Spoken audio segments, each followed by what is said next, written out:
Because it's certainly not confined to older people, what you describe, but people who can act... An island cannot exist without migration. If it wasn't for the French invading, we wouldn't even be here. The Germans... You've made me 5 minutes late for the news, which is a testament to the quality of your contribution. Now, you really, really are in for a treat with this amazing LBC caller's really brilliant take on immigration.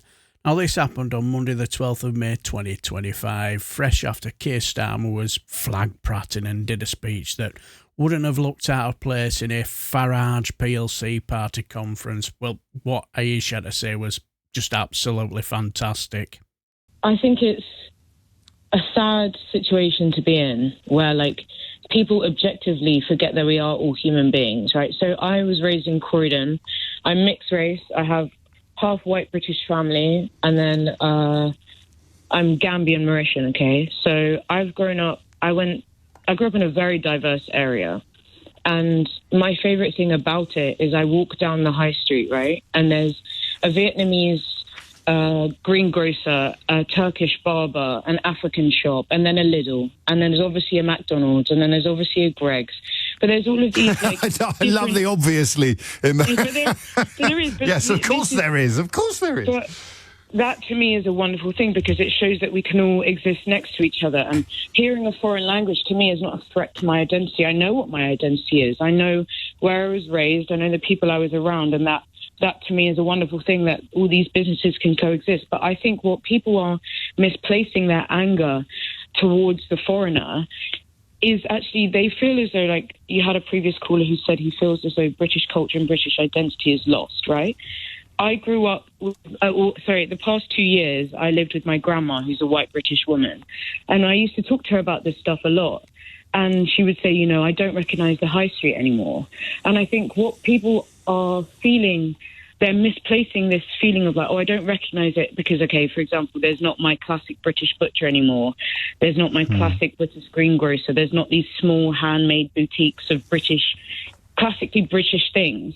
What actually is there now are these soulless corporate businesses. There's a Greg's, there's a Costa, there's 3 Starbucks, there's a McDonald's, there's a Popeyes. There's not an opportunity for people to have independent businesses, which makes it feel like you know who is around you. It's just soulless. These high streets have become so soulless. I went to Ireland and I was blown away. I went to Galway and all of the pubs were independent in a way. And in the pubs, all the people there were talking to each other. Even if you didn't speak the language, they were talking to you. But they were all singing these songs and everyone knew the words. And I felt like, wow, this is what the people in England feel they're missing, this community aspect that oftentimes the pub used to have for people. My dad, who was white, he used to tell me about his stories of the pub growing up, and everyone would come there and everyone, you know, if you needed a job, you'd walk in and you'd talk to someone and they'd end up giving you a job and then you'd work for them for 10 years. You know, there's this, everything's very detached now and everything's very cold and corporate and very capitalist. And I think people are blaming That's really on interesting. the wrong thing. There's also perhaps a yearning for their own lost youth sometimes among older people, because it's certainly not confined to older people, what you describe, but people who can actually remember the high streets you're talking about. Yeah. When they were walking on those high streets, they were more carefree and younger and freer almost. I think as well, like, when you are... So I'm a young person that's grown up around people from other countries in my school. I went to a school where there was a lot of kids from all over the world speaking all these different languages. So that, to me, has never been an uncomfortable feeling. I think when you grow up around something, that's what you know. So to me, being around people, like if I'm on the train and no one's speaking English, I don't care. Do you know what I mean? I'll smile to you and it's nice. And if anything, like, I like talking to people that don't speak my language, because where have you come from? What a different world have you come from? How crazy is it that we're here together?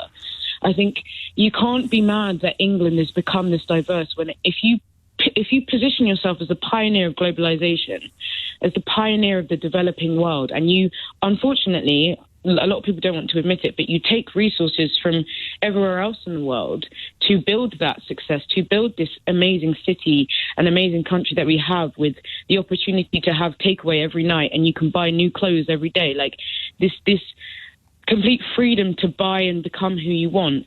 People are going to be drawn to that because you've taken from their country to make that.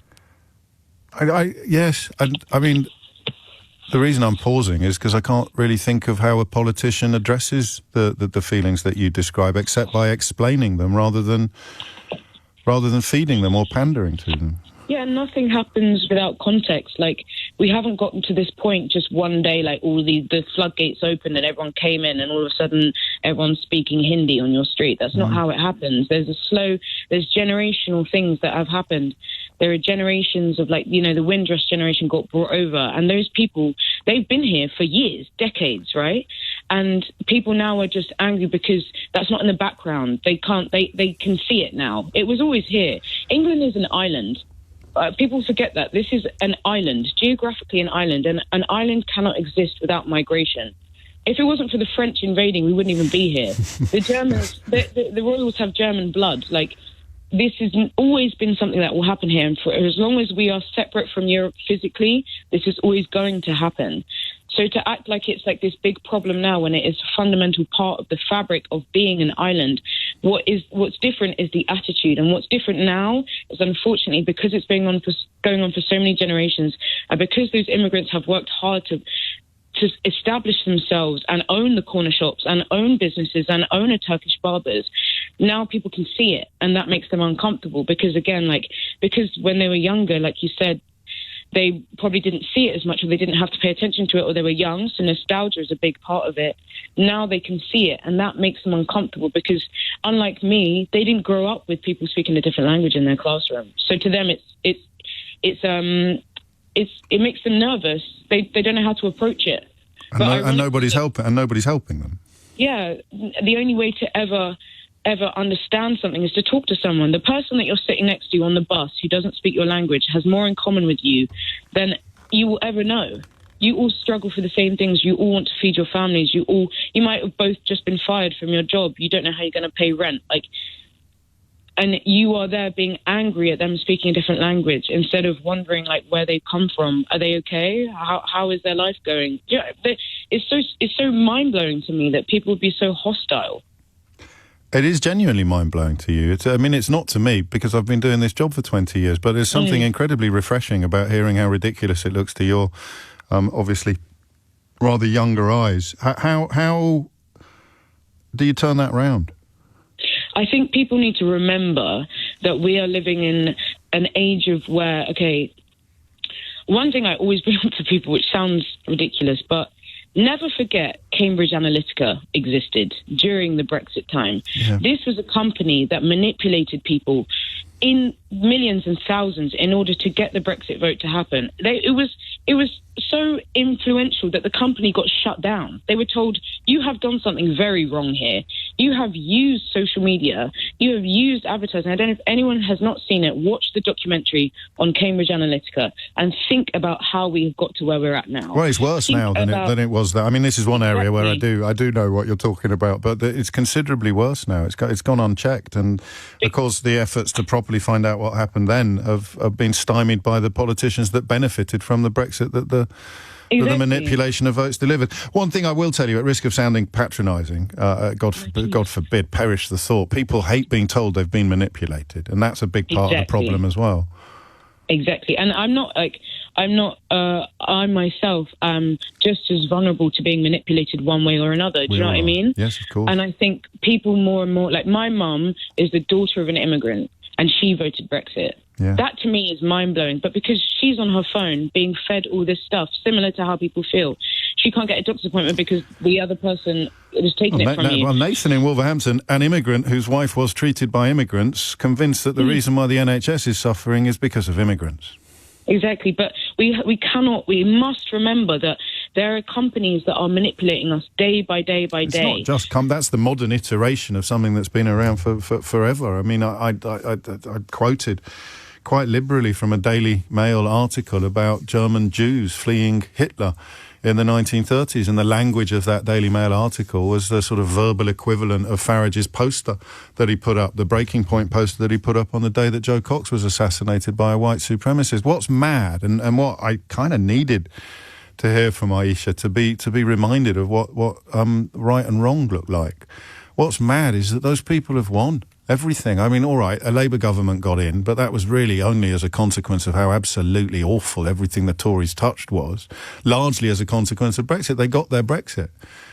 And now the idea is, well, we just need to do it again. We just need to do it again. We just need to come down even harder. And today, Aisha, final question, because I'm late for the news. Do you think Keir Starmer today, I don't know how much of the speech you heard, but do you think he's become part of the problem that you describe rather than the solution?